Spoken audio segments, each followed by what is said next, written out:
danso abiam e the message about out say ohia youth no yen kambom e bono ene asante eno achi no youth no bi asore say omon sela omon ti ase social media so atam na no mukoso edi wadwen kire wo ho ene sen bi china nko amoto mabaka say abono fo pam ntafo so monko esram yempe tribalism bia techima hene dabe hene eni ni gire hai na kenten hene ye to dasbi edi egumontim amamanfo di wura agum no enye haw mai na say ye besi wa ebeye ma ni pagya ne ma be ohaw mai no say bi ye nyamsompa ene ahodi di paniko cleanness is next goldness the ambassador tiase say patapapieto mrane ye de woro eno ye de edikan enam bia say to foma ne teba ho emra so nim ni wuraba ahifie yen kamera ho 2 minute kan ho enti ene sa fi e bakuremu edoso nti store bia hunu se watuma wa ma me adwuma bi sa store he ye de no be kwa ahifie akobo ne ka Obviously, I'm going to go to Ahenkan TV. I'm Dini Christian Martin. I'm MC Foreigner. I'm going to show you exercise be a cost for a month for Bochunku, a Binipita Prayer, high Tichima market, Tichima main market in the region. A big prayer, a big so, a big Nuya, near my air cost for her.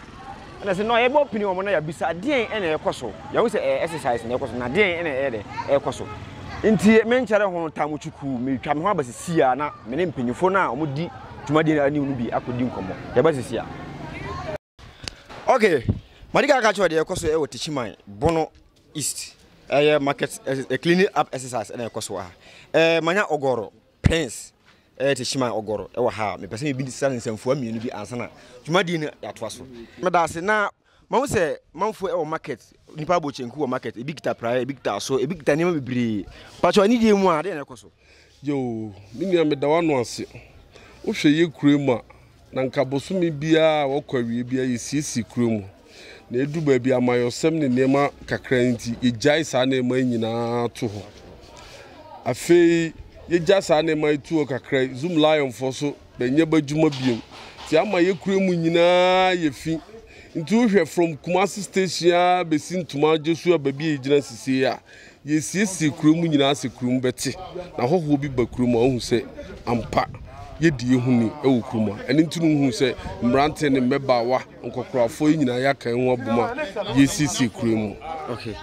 but I say ogoro prince abone tofa amaye na maybe say me man hwe mu no exercise ekoso all right but me bi wo ha that means ensi ho na akoba ne say no say moye clean up exercise we na say that means ensi me bia so obi kita polythene bag na onya bi ntotwira obesan to atwene fom na ke say fina na yesan kom no ani de mu ano kwan be so na mo de no so efa so yo ye try say so hwe manim hatia na da be hene ba be kasa kakra na kente hene oba be kasa kakra ye try say baby e be nya dasbi kakra na ye de asi ho na sisi ase bi ye fi won store ni ma ye srebe se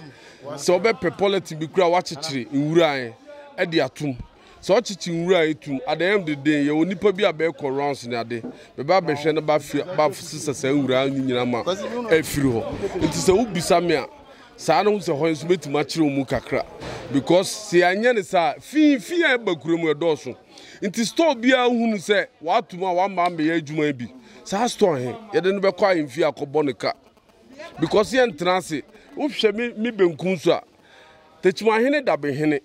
eni ni gina hai na kente hene okay nti so no amu gina ha na sa wo ye adwuma na sa wo so ho ofe wo so wa nti wo sa wo le wo nya adwuma de a ye ntia se mfa mon ye nkapa de wo bete from Monday ko bia he wo bon se stores bebro ha be mie be nyina be ba techima man hene na hemfie ti so obisa mo nso a kakra me kan to aso okay me da se ma se mpanyimfo e ofie ha ntimi westi utam bebre na wakoye panyi e wo techima ha yi me pese me de me last question e ma na me nko na so na ya westi na time ye nana ye papa me de me friend me nana fi se obetima wo me papa danso abiam e de message about out say ohia youth no ye nkambom e bono ene asante eno achi no YouTube bi asore say omon sela omon ti ase social media so atam na no mukoso edi wadwen kire wo ho ene sen yo me da wano ase ehwe danso abiam ye nua pan ye nana watu yefo waka nyina ho abom asise ye hwe de bia bono ne asante ye be ye nti ho so kakra me kansi wa bra press me da ase pa me da ase yan kire ho ma me nko nana nchen na nana entu ya kakra emfa exercise a ye hu ai we de gafra mi nyina mu ntem ha kakra nana bacho Ahenkan TV ni na bacho ya fra wasen na Ohiniba nana wo so twibosiako the second Ohini Techima da behini okay na kentehini Techima kentehini okay meda se pa nana ma hu se wo lead youth o manante ne o mamba wa e okurum bacho e de na koso ani di mu a yedika fa kwenye so ncha ahwefo a omohwe Ahenkan TV dwedi yira siade yokumfia me otosona na Techima mahene oni didi ma yenya bidi olmai na da Roma niti panti ye ho ye na ene day so hu se Techima man bia sori afa praye sofi nyema keka ho akade bia na ye prapra Techima biom Techima montene so nen ba bia e kire se yira pese Techima ya yehunu ni pese yehunu no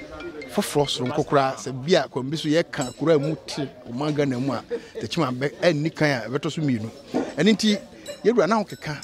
en na dwempa ntim panti de bia ore bosumi bia yen prapra komisisi yen fa mabunu na yen ka sempanto basum kuremu etia bidi puntu adwuma beba mabunu nya bia ye se kuremu tia yare be kwa akiri kuremu tia ede ahokwo diska beba manu ene ntina yewura wa ma ya hoden na wa hye echi se yenye se adwumadi na wohunu a wohunu ni okay nana meda no ase we dia masem bisa to so ehu hia me pa ntira obi a mene na anya akwaje bia me ma bisa no that's been ho asem etesen o Techima fi se say hu that's been e wo me bia obi kita politics na ontimi nto ntwene na obedi bedo ta dun mu pacho e ho asem etesen o Techima that's been ho asem enhyeda nye ohaw bibre ma Techima man okay yeten se ye to that's been edi egumontimu amamanfo di wura agum no enye haw man na say ye besi wa ebeye ma ni pagya ne niema be ohaw man no enti ye twetwen na asikakra yeguso a ekka that's been bum obi ho biso ebeka ho na say nhye de motokin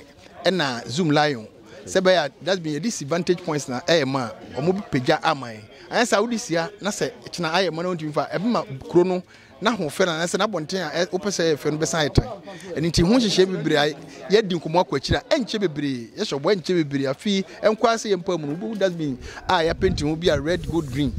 si Techima monti so babia wodi wura etofom a ye no wubika afi so komisu ye nuanum ya de hye abeton nsuo ne niema o ton nsuo na wape politin bi ekuta obi num nsuo na waji di atom na de koto dustbin mu na kuru no abonten so ai kama se bi yere yi nyamsompa ene ahodi di paniko cleanliness is next goldness so kombisu no ye pese bi aboa onso nipa ne ye de be bi antimi firi ba bi mamma Techima entimpon entumpon te se de ye hunu ye ya yetimu ye Techima hin na de hye ne mma na nanom ye ni betumi aboa Techima man akọ na se de ye pese ye hunu no wiase babia no ye hunu ne sa okay nana meda se pa masem bisa eto aso em se wo mrante no ma hu se omo nam store by store ase stores no bi ho a omo hye no so ani de mu a me bisa se omo amantimi ampie ameka dwuma de hu bi no aso twi bi e wo ho ema omo ana it has bebre the ambassador tiase se patapapieto mrane de woro ene ye de dikan enam bia se to foma ne teba ho emra so nim ni wuraba ahifie yen kamera ho 2 minute kan ho eniti se yewura wa me announcement Techima dwamu Techima amfidie bia radio station so na yakatiro se nyame aduma nememri ye adwuma yi sesi Techima ne mpotemu ne ntwa so bo a wudi dwa pie me ye adwuma na re ho ma se bi quantity bia wi aboa no nyame ya aduma se ni pan nyina wo se mnante take store numbers e do ba hifie na hifie do wa no se mema beguo ye mfa nchew se bi himpon mi gina na nanum bia wa ha the mnante wa ha Techima youth Techima Brun champion youth everybody is here na ye nyina ye adwuma de aboa se bi mnante abegugum ha hu se bia chense wa ha bia ni dwa bia ni store ha ye bia na ye aboa se wo wudie bekoso no ra wo mamme boa de a wo betienka emu se mra wo wo bonsi mama yen eni nti no obia ya tworo number obehia ye yewura de poto so mande dura obato nana mensa o mre bebre ma o se adwuma de no doso se me kadoro wol makasa ayu tu bato me me mo ko be jira se no ga mo se be bato na mi kasa me ma yu tu di anko me ma ulema ankasa ma ulema ankasa bato ma ulema ankasa o kasa wi ana aka ko ko ke no Sana ku say. Bala boni na papa no we. We se sia obeda no se sia we. Mpacho Godfather mpacho. Mo se woni mo mrante na atu agukurum. Ghana for air show. Ani de mu a udin ene de ekoso de shima ene de pese hu. Ye feme ko jaje. Ko jaje. Na ba ko no ko ke. Masa bisa masem ne enko ya adwuma. Mpacho adwuma no doso. Ani de mu a ne tofa e de na ekoso. Wa wonim se nana di anim a nana kentahene di anim a yesiesi tachima kuro no ma ese your market central market wa wo hwe fia wo ha ya nana kentahene ne edi ye boys ye anim a ye adwuma na ese pe kuro no se kuro no emunte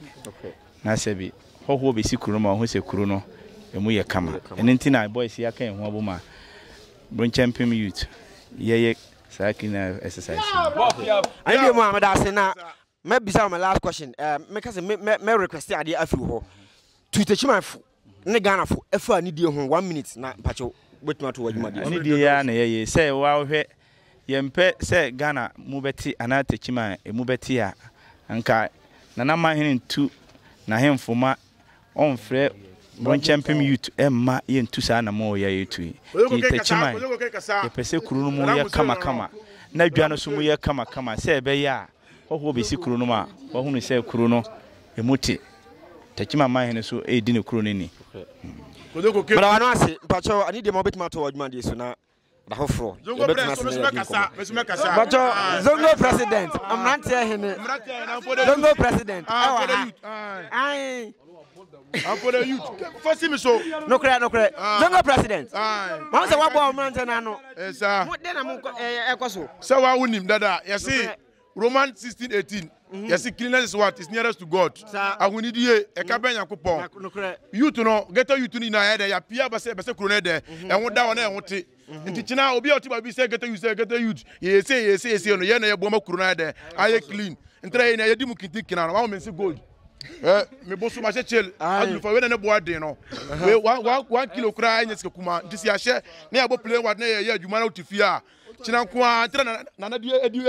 edi animu no yesi se odihia nko akwa adwane entra mu di animu no ti so mu ye bi so be ye bi kina nko amuti ma baka se abonofo pam ntafo so monko esra mu ye mpe tribalism bia ye pra kuro no si kuro ni ye fe wa wosto wa wona de bia were wo beto ntuntum ebe fi kuro no so kwara mba malaria mba ye wo beto holy family so beti esra mu enti Anka TV de ka kire tachima mayina ne se na wo ki sende ana Bosume aba no bia pie eyempra ma me dress no for the Christmas ona oba Christians for ina so botwi ti se matma za dress me aba na se amfani ani braba ti esra mu bia pie mbra next week eyempra meda wano ase pa mu wi am follow Anka TV update bia ko bia mo beti we na in town pia o makramo meda se pa okay de ekoso eno no enti ye twan ho aba se foforo bi update bi aba e de beto aso meda wase